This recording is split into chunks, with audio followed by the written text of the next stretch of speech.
Friends, welcome back to series smart house. ఈరోజు వీడియోలో మీ అందరి కోసం బెంగళూరు ఫేమస్ రెసిపీ అయినటువంటి బిసిబెలాబాత్ రెసిపీని షేర్ చేయబోతున్నాను.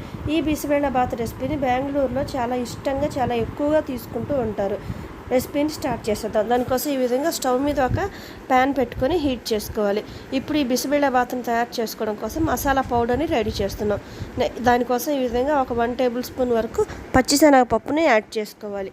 పచ్చిశనగపప్పుని యాడ్ చేసుకున్న తర్వాత నెక్స్ట్ ఒక 1 టేబుల్ స్పూన్ వరకు చాయ్ మినపప్పుని యాడ్ చేసుకోవాలి. చాయ్ మినపప్పుని యాడ్ చేసేసుకున్న తర్వాత నెక్స్ట్ ఇందులో ఒక 1/2 టేబుల్ స్పూన్ వరకు ధనియాలను యాడ్ చేసుకోవాలి. ధనియాలు ఎక్కువగా యాడ్ చేయకూడదు. నెక్స్ట్ ధనియాలను యాడ్ చేసిన తర్వాత నెక్స్ట్ ఇందులో ఒక 1/2 టేబుల్ స్పూన్ వరకు మెంతుల్ని యాడ్ చేసుకోవాలి. మెంతులను కూడా ఎక్కువగా యాడ్ చేయొద్దు. మెంతులు ఎక్కువగా యాడ్ చేస్తే చేదు వస్తుంది. నెక్స్ట్ మెంతులు కూడా యాడ్ చేసేసిన తర్వాత 4 లేక 5 లవంగాలను యాడ్ చేసుకోవాలి. లవంగాలను యాడ్ చేయటం వల్ల మంచి స్పైసీనెస్ అనేది తెలుస్తుంది మన బిసిబెలాబాత్కి. ఇలాగా లవంగాలను యాడ్ చేసుకున్న తర్వాత కొద్దిగా ముక్కలుగా కట్ చేసినటువంటి ఎండు కొబ్బరిని కూడా యాడ్ చేసుకోవాలి. ఎండు కొబ్బరిని కూడా యాడ్ చేసేసుకున్న తర్వాత నెక్స్ట్ ఇందులో 3 లేక 4 ఎండుమిర్చిని యాడ్ చేయాలి.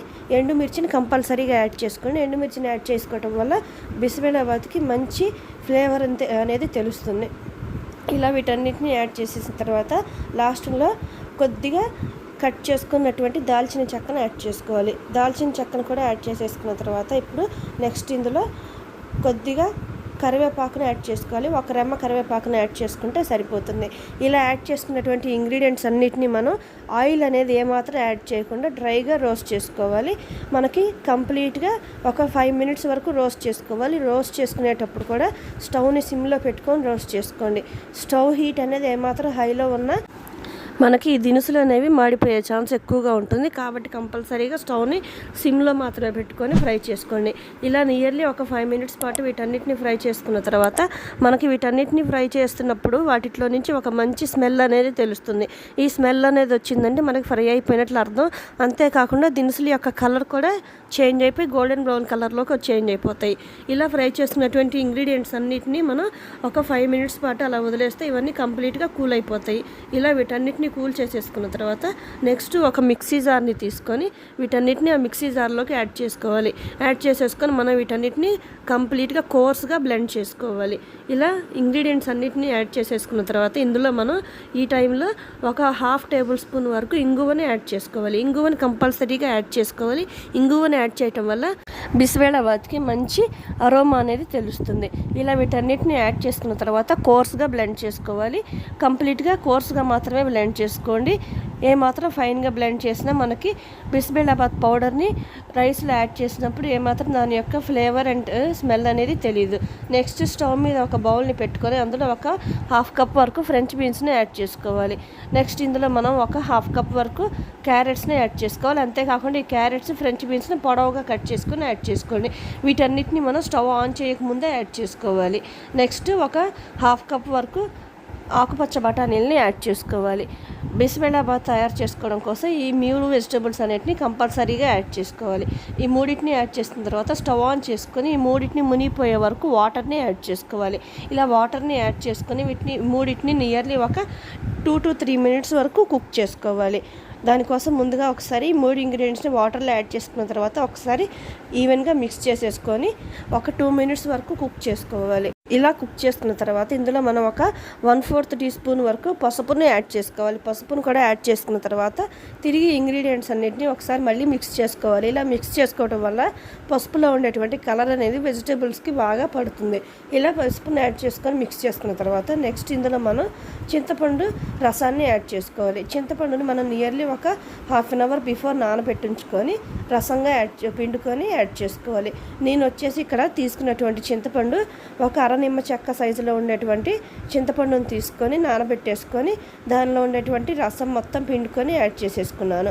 ఇలా చింతపండు రసాన్ని కూడా యాడ్ చేసేసుకున్న తర్వాత యాడ్ చేసుకున్న తర్వాత మనం తిరిగి మళ్ళీ ఒక 2 మినిట్స్ వరకు కుక్ చేసుకోవాలి. ఎందుకంటే మనకు చింతపండులో ఉండేటువంటి ఫ్లేవర్ అనేది బాగా తెలియాలి అంటే ఈ స్టేజ్లో మనం చింతపండు రసాన్ని ఈ వాటర్లో ఒక 2 మినిట్స్ వరకు కంప్లీట్గా కుక్ చేసుకోవాలి. ఇలా చింతపండు రసాన్ని కుక్ చేసేసుకున్న తర్వాత మనం టేస్ట్కి తగ్గట్లుగా సాల్ట్ని యాడ్ చేసుకోవాలి. నేను వచ్చేసి ఇక్కడ 3/4 టేబుల్ స్పూన్ వరకు సాల్ట్ని యాడ్ చేసుకున్నాను. నెక్స్ట్ ఒక 1 టేబుల్ స్పూన్ వరకు తురుముకొని రెడీగా పెట్టుకున్నటువంటి బెల్లాన్ని యాడ్ చేసుకోవాలి. ఈ విధంగా మనం చింతపండు బెల్లం కంపల్సరీగా యాడ్ చేసుకోవాలి. ఎందుకంటే మనం చింతపండు బెల్లం ఇలాంటి వాటన్నిటిని యాడ్ చేయడం వల్ల బిసిబెలాబాత్కి మంచి టేస్ట్ అనేది వస్తుంది. బిసిబెలాబాత్ స్పెషాలిటీ వచ్చేసి వాటిలో ఉండేటువంటి పులుపు, ఉప్పు, కారం వీటన్నిటి వల్ల దానికి మంచి టేస్ట్ అనేది వస్తుంది. నెక్స్ట్ బెల్లాన్ని కూడా యాడ్ చేసుకున్న తర్వాత లిడ్ పెట్టి క్లోజ్ చేసుకొని వాటర్ని బాయిలింగ్ అయ్యే వరకు మరిగించుకోవాలి. ఈ విధంగా మనకు వాటర్ బాయిలింగ్ అయిపోయిన తర్వాత లిడ్ ఓపెన్ చేసేసి నెక్స్ట్ ఇందులో మనం ముందుగా కోర్స్గా బ్లెండ్ చేసుకొని రెడీగా పెట్టుకున్నటువంటి బిసిబెలాబాత్ మసాలా పౌడర్ని యాడ్ చేసుకోవాలి. నేను ఇక్కడ నియర్లీ ఒక 1 to 2 టేబుల్ స్పూన్స్ వరకు మసాలా పౌడర్ని యాడ్ చేసుకున్నాను. ఈ మసాలా పౌడర్ వచ్చేసి మనకి ఫ్రిడ్జ్లో స్టోర్ చేసి పెట్టుకుంటే నియర్లీ ఒక 15 to 20 డేస్ వరకు స్టోర్ ఉంటుంది. అంతేకాకుండా స్టోర్ చేసుకునేటప్పుడు వీలైనంత వరకు ఎయిర్ టైట్ కంటైనర్లో పెట్టుకొని స్టోర్ చేసుకోండి. ఇలా మసాలా పౌడర్ని యాడ్ చేసుకున్న తర్వాత బాగా మిక్స్ చేసుకోవాలి. నెక్స్ట్ ఇందులో మనం ముందుగానే కుక్ చేసుకొని రెడీగా పెట్టుకున్నటువంటి కందిపప్పుని యాడ్ చేసుకోవాలి. కందిపప్పును కూడా టైట్గా యాడ్ చేయకుండా కొంచెం స్మూత్ పేస్ట్ లాగా వాటర్ని మిక్స్ చేసుకొని యాడ్ చేసేసుకోండి.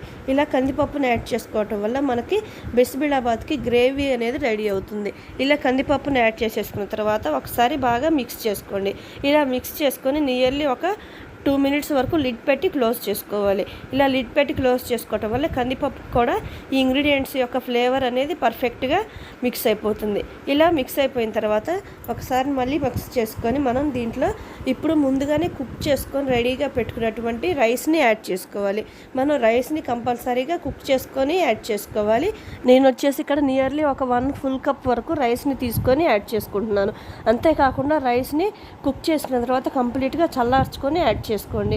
ఎందుకంటే చల్లార్చుకొని యాడ్ చేసుకోవటం వల్ల మనం ఈ ఇంగ్రీడియంట్స్ అన్నిటిలో రైస్ని యాడ్ చేసిన తర్వాత దాని యొక్క టేస్ట్ అనేది రైస్కి పర్ఫెక్ట్గా పడుతుంది.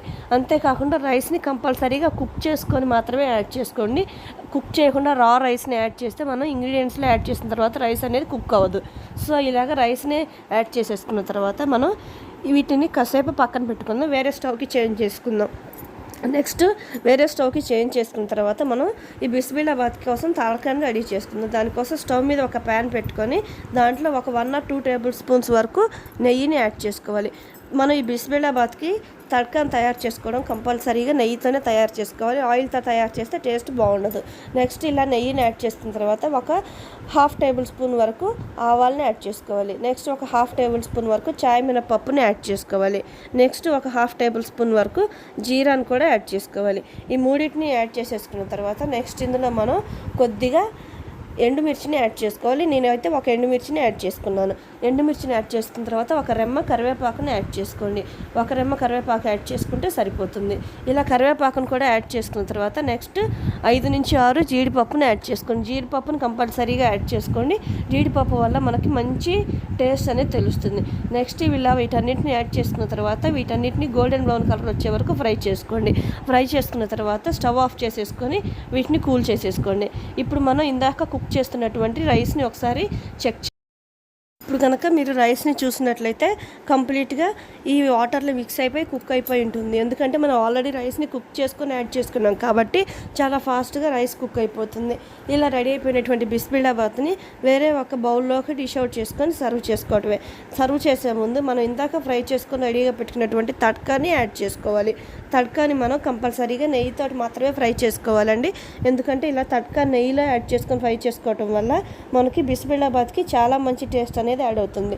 సో ఇలాగ లాస్ట్ అండ్ ఫైనల్గా తడకాను కూడా యాడ్ చేసేసుకున్న తర్వాత ఈ బిసిబెలాబాత్ని తడకాతోటి బాగా మిక్స్ అయ్యేట్లుగా ఒకసారి స్పూన్ తోటి బాగా మిక్స్ చేసుకోవాలి. ఇలా మనకి తడకాను యాడ్ చేసేసిన తర్వాత మనకి బిసిబెలాబాత్ అనేది రెడీ అయిపోయింది. చూడటానికి చాలా అట్రాక్టివ్గా ఉంది కదా. ఇలా రెడీ అయిపోయినటువంటి బిసిబెలాబాత్ని స్పూన్ తోటి మిక్స్ చేసేసుకొని సర్వ్ చేసుకోవడమే. ఇలా మనం రెడీ చేసుకున్నటువంటి బిసిబెల్లాబాత్ని వెజిటేబుల్స్ అన్ని రకాలు తినేటువంటి పిల్లల కోసం అయినా ఈజీగా ఇచ్చేసేయచ్చు. ఎందుకంటే మనం ఇందులో ఉప్పు, కారం, పులుపు, తీపి అన్ని రకాలైనటువంటి టేస్ట్ని యాడ్ చేస్తున్నాం కాబట్టి పిల్లలు తీపిని ఎక్కువగా ఇష్టపడతారు. కాబట్టి వాటి యొక్క టేస్ట్ వల్ల పిల్లలు కూడా ఇష్టంగా తింటారు.